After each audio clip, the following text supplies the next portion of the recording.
Well, thanks so much for joining us today. I know a lot of people are really excited to hear from you, but I want to start off because I've been talking to a lot of entrepreneurs and leaders. I just came back from Davos and the World Economic Forum, and obviously many people have been facing unprecedented challenges, but you all in the past 2 years really had this sort of what I'd call like this 1-2 punch. In terms of your business, both with an acquisition being blocked by the government, a huge acquisition that you all were set to embark on, as well as obviously heading into 2020 and the pandemic. I'd be curious, when you look at the past 2+ years, what lessons were reaffirmed for you as an entrepreneur, and where were you all really stretched most?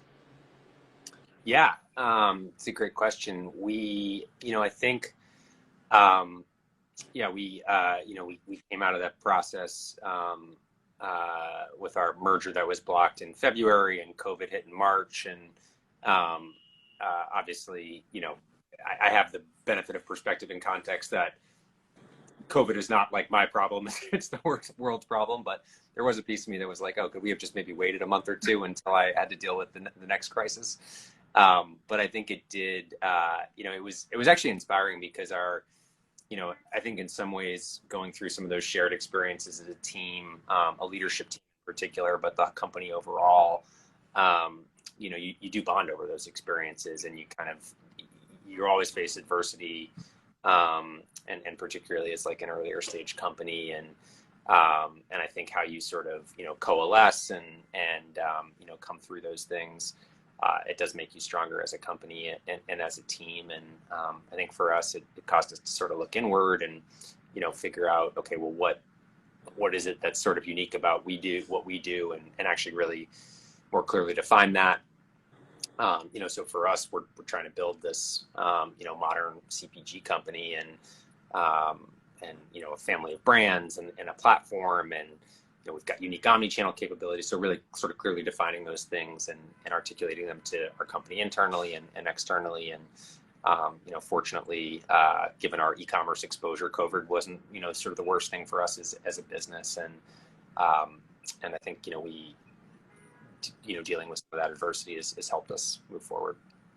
When you talk about the ways in which you've scaled your business, obviously you built the Incredible Harry's brand, you've incubated some other incredible brands within the portfolio. You're now within an acquisition phase as well. But when you talk about sort of going back to the basics and this opportunity for you all to really look at the fundamentals of your business as a way to propel yourself forward, that's often easier said than done to do in a crisis. How do you take some of those lessons that you learned in terms of the discipline, the resilience, and the like, and how do you think about hardwiring it into the company as you guys look at this new chapter moving forward? Yeah, so I think for us, being really clear on, I think about it as mission, vision, and values, and our mission is create things people like more, which is just this idea of focusing on the customer and improving upon the status quo and unmet need, which is initially, I was the original Harry's customer and, pissed off with the experience that I had and created that brand and a better product and better experience, in men shaving, grooming. And that's the approach that we've taken for women with hair removal with Flamingo brand, and for cat parents with Cat Person and this brand Lumi that we acquired, the founder there, Shannon, in women's body odor. So being like really clear around our North Star. And, then, for us, I think as a company, as we've scaled, being really clear about what our values are, and the behaviors that we want to sort of encourage folks to exhibit to, like, in service of that mission. And, for us, it's improve always, which is this focus on sort of continuous learning, continuous improvement. Embrace the mammoth, which is this idea of having sort of direct, open, honest conversations and being transparent and feedback, all in all together, which is about sort of, teamwork and putting the enterprise and each other above our own, personal egos, and then look left to find right, which is really around sort of creative problem solving. So trying to infuse those values into the company. We interview people based on, those values. We promote people, and they're in people's performance reviews, and make them part of the daily lexicon, to try to sort of, reinforce those things that we think have enabled kind of the entrepreneurial success over time. So you've taken to these values and been really intentional about hardwiring them into all the different elements that ultimately create the culture that is, the company that you've so successfully built over the past 10 years. How do you as a leader think about that practice when you're looking across the organization, and particularly over the past 2 years and people working remotely or uncertainty? How do you think about that culture piece either differently or with more emphasis than ever before? I think it probably requires even renewed emphasis in, an environment where you're not physically together all the time and the team's a little bit more disconnected. Because some of that stuff, if you really rewound it back to the early days of the company where, there's 10 of us sitting around a table, you don't even need to say those things out loud. It's kind of implicit, because everybody's just watching each other's behaviors but as you get bigger, you have to make those things more explicit so that's sort of what I mentioned, beyond just writing these down and having them be words on a page you hang on the wall.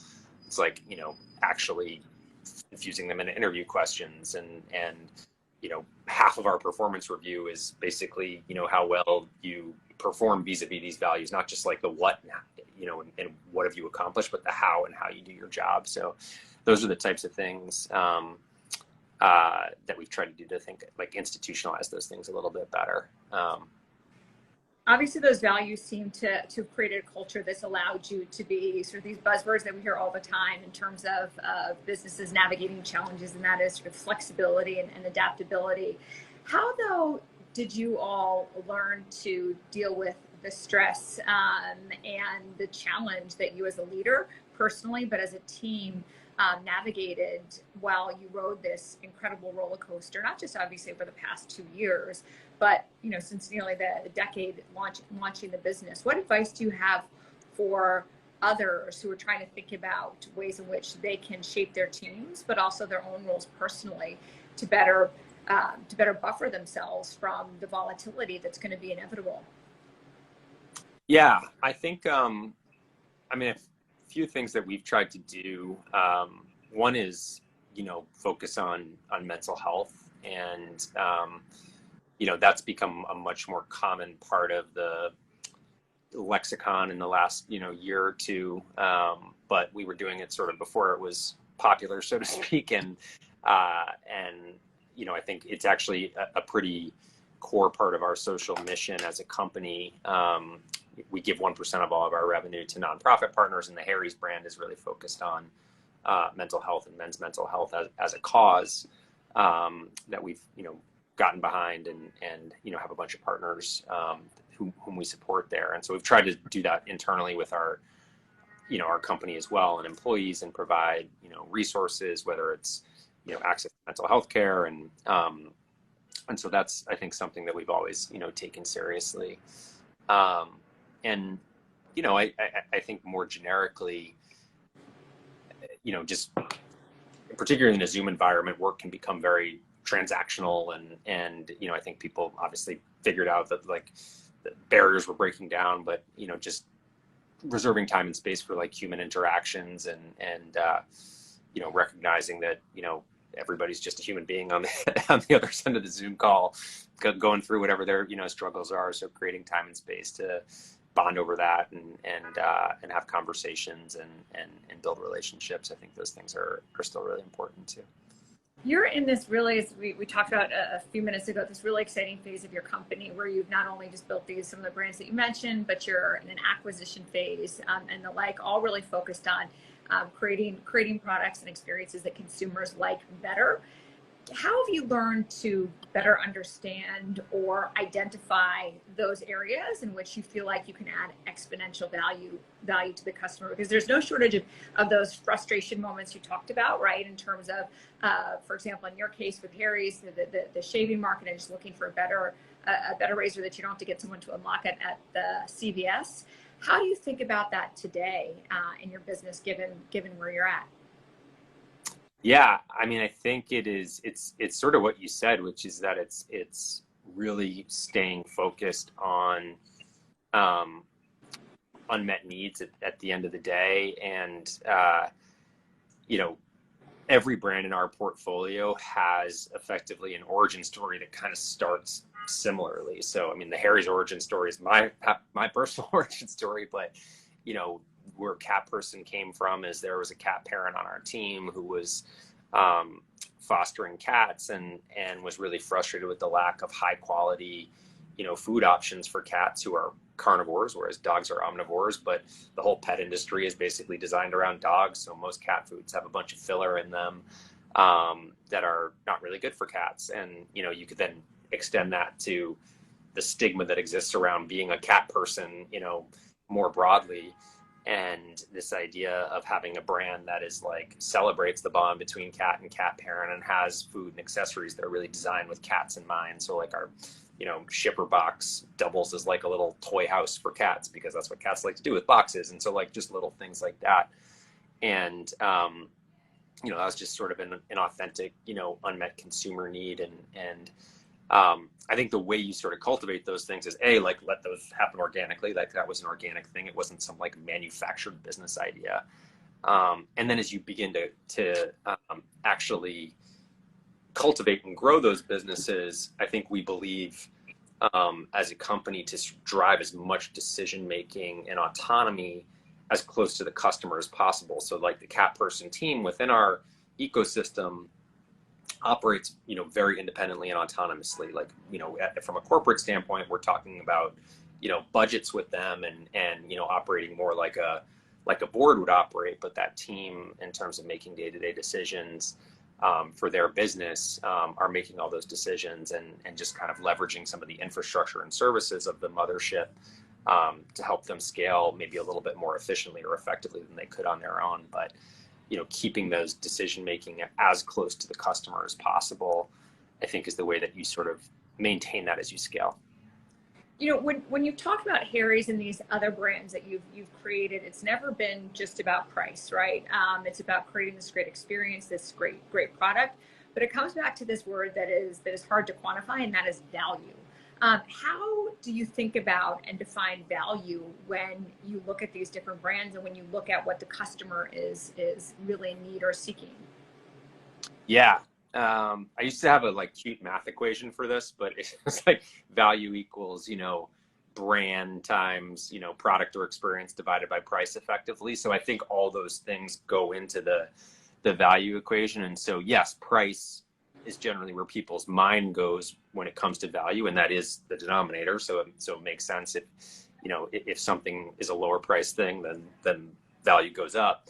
But you can have, you know, really premium offerings where the consumer still, you know, perceives great value because, you know, either the product is meaningfully better. So, you know, our, you know, under the Harry's brand, for example, in shave, yes, our shaving products tend to be rooted in you know, value through the lens of like, you know, price and brand and experience in product, but they're lower priced than sort of competitors. But our body wash is actually at a premium price to some competitors, but is perceived as great value because the product's just much better. Like it's truly a superior product. And that's a similar approach we've taken with Cat Person. So I think you have to look at all the various aspects of that equation. And at the end of the day, you know, that value back to this idea of like create things people like more if the consumer feels like you're delivering on, you know, better brand or better experience at potentially a lower price, but doesn't have to be.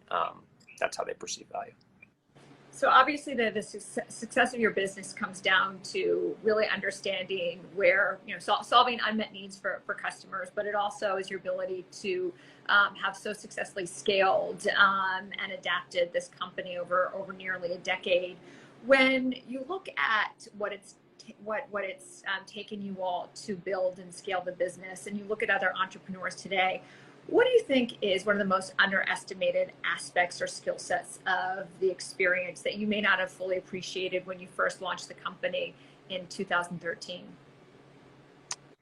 It's a good question. I think when you started to ask the question, my mind immediately sort of went to, you know, kind of resilience, because you know, I think every entrepreneurial journey's got ups and downs, and but then you said underappreciated, which I think people understand that resilience is important. maybe slightly less appreciated is the value of like surrounding yourself with people who are either smarter than you are or have more expertise. There's always going to be folks out there who've seen the movie that you're living through, in some various version. And or the nightmare sometimes.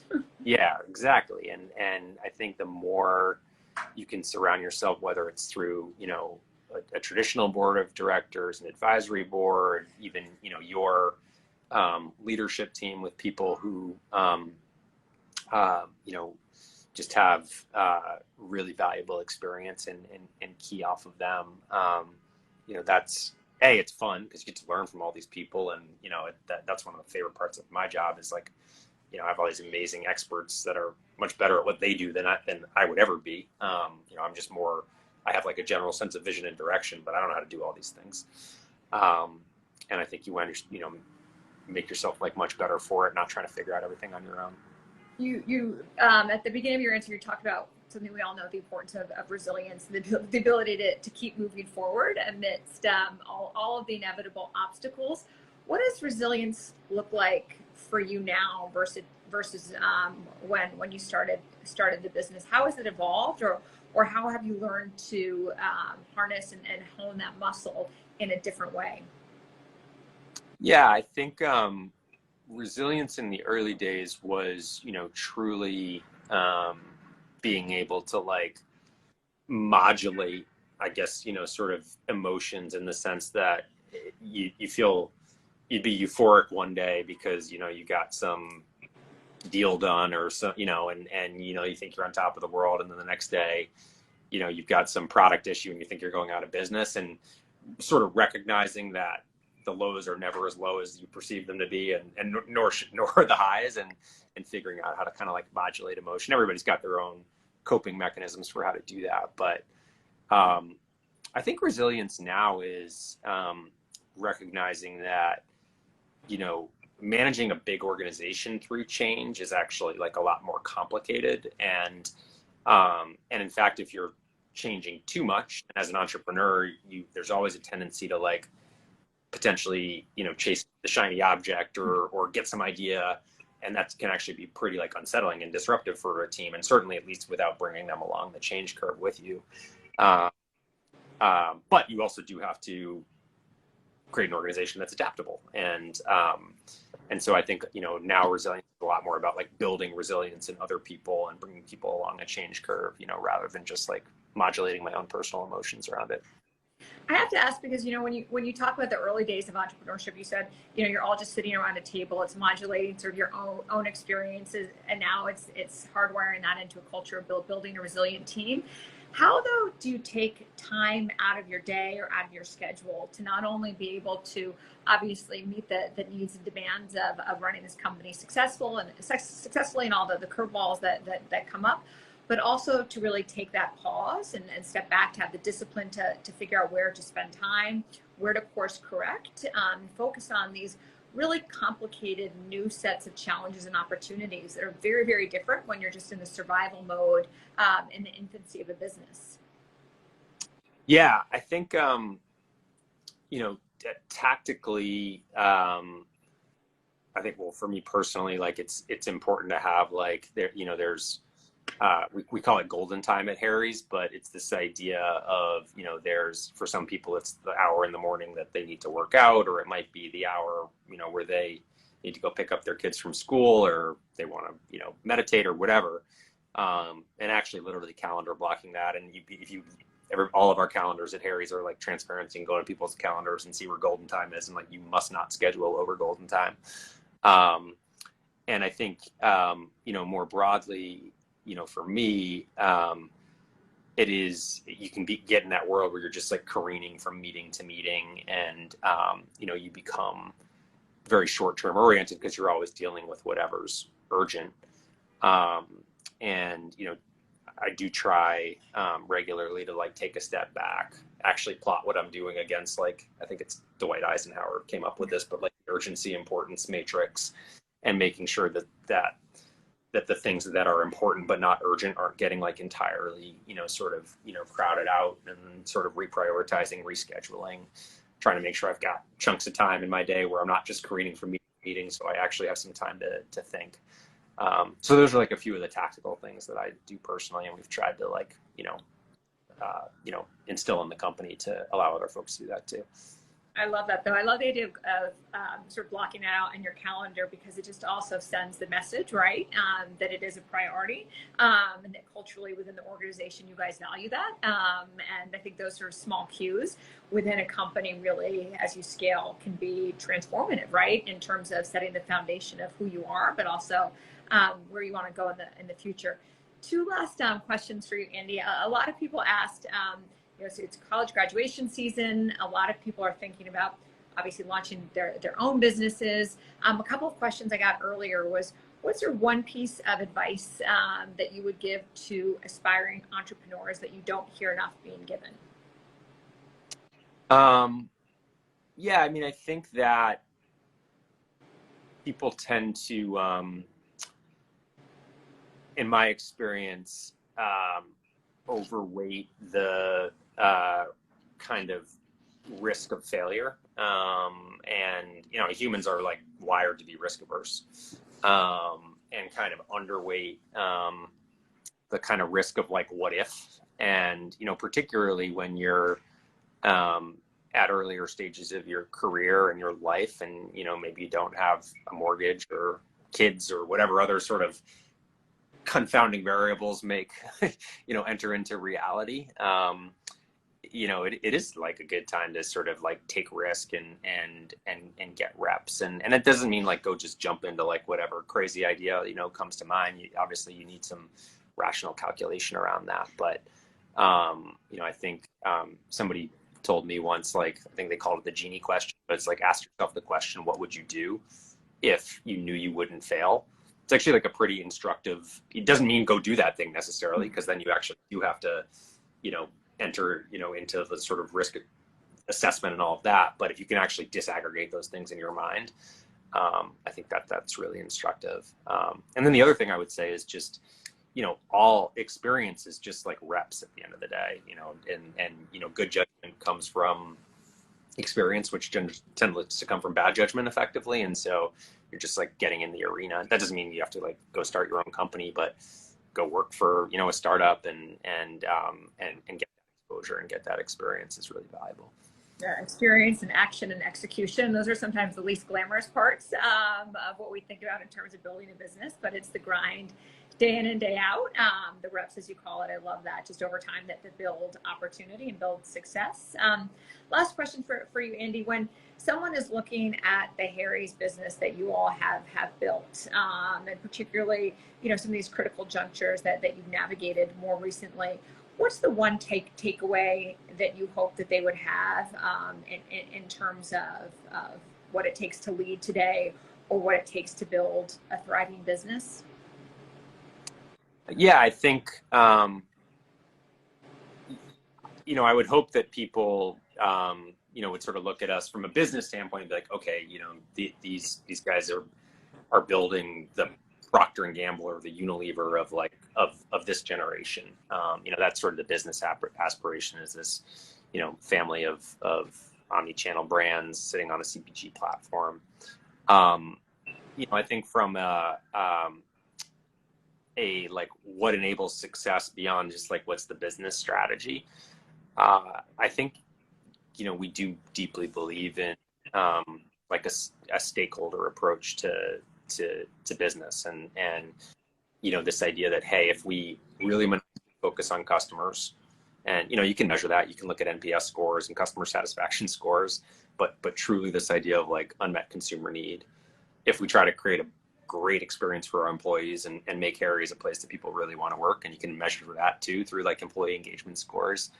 And then if we actually care about the communities that we operate in as well, and as I mentioned, give 1% of our revenue to social causes, and focus a lot about how can we be innovative in the way that we think about businesses having social impact. Like if we do those three things well, that shareholder value will just literally, be an output from that, rather than putting shareholder value at the forefront and just being like, well, how do we like improve the business? It's like, I don't know, if our customers love us and we're able to attract and retain dynamic talent, and we're a responsible partner in our communities, like I think we'll create value as a business. The business will follow. Well, congratulations on your success to date, and really just the extraordinary ways in which you continue to evolve the business amid significant challenges or amid those moments where you're forced to pivot in very unexpected ways. So I look forward to seeing what's ahead in terms of the ways in which you build up the company. I also have to say, Andy, I'm a huge fan of your wife. I was DMing her earlier on Instagram. She worked many, many years at Forbes, was one of my favorite reporters. So yeah, clearly you're a man with good judgment. You built a good company, but you also have a wife whose journalistic brilliance I've long admired. So it's fun to see what you guys are both doing, and congratulations on all your success. Well, likewise. And I should have added to the entrepreneurial advice, if you have a wife who is able to absorb some of your emotional roller coaster in the early days of entrepreneurship, thank you, Lacey. That helps as well. So it's all about teamwork, even at home. Exactly. It's all about the teamwork. Well, good. Well, look forward to hearing what's next. And thanks so much for joining us here today, Andy. And thanks everyone for being a part of today's conversation. And we look forward to seeing you back here next week. Thanks, Andy. Thanks a lot. Take care.